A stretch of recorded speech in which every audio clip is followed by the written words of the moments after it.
નમસ્કાર મિત્રો, વિડીયોમાં તમારું સ્વાગત છે। જી હા મિત્રો, અત્યારે હાલ મોટા અને મહત્વના સમાચાર સામે આવી રહ્યા છે। તો મિત્રો, સમાચારમાં વાત કરીએ તો હવામાન વિભાગના જણાવ્યા અનુસાર બુધવારે નીચેના 8 જિલ્લાઓમાં છૂટાછવાયા સ્થળોએ ગાજવીજ સાથે અતિ ભારે વરસાદ પડવાની સંભાવના છે, જેના પગલે ઓરેન્જ એલર્ટ આપવામાં આવ્યું છે।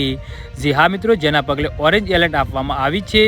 અમરેલી, ભાવનગર, ભરૂચ, સુરત, તાપી, નવસારી, ડાંગ, વલસાડ આ ઉપરાંત અન્ય 11 જિલ્લાઓમાં પણ ભારે વરસાદની આગાહી કરવામાં આવી છે। આગાહીઓના પગલે સ્થાનિક વહીવટીતંત્રને સાવચેત રહેવા અને જરૂરી પગલાં લેવા સૂચના આપવામાં આવી છે। નાગરિકોને પણ વાવાઝોડા અને વીજળીના કડાકા સાથે વરસાદ આવે ત્યારે સુરક્ષિત સ્થળોએ રહેવા અને બિનજરૂરી બહાર ન નીકળવા અપીલ કરવામાં આવી છે। નીચાણવાળા વિસ્તારોમાં પાણી ભરાઈ શકે છે, જેથી વાહન ચાલકોને સાવચેતી રાખવાની સલાહ આપવામાં આવી છે। 18 જૂનના રોજ ભાવનગરમાં અતિ ભારે વરસાદની આગાહી કરવામાં આવી છે।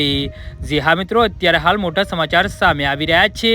તો મિત્રો, આના વિશે તમારું શું કહેવું છે તો નીચે મારી કમેન્ટ બોક્સમાં જરૂરથી જણાવજો અને મારી યુટ્યુબ ચેનલને સબસ્ક્રાઇબ કરવાની ભૂલતા નહીં। વિડીયો પૂરો જોવા બદલ તમારો ખૂબ ખૂબ આભાર।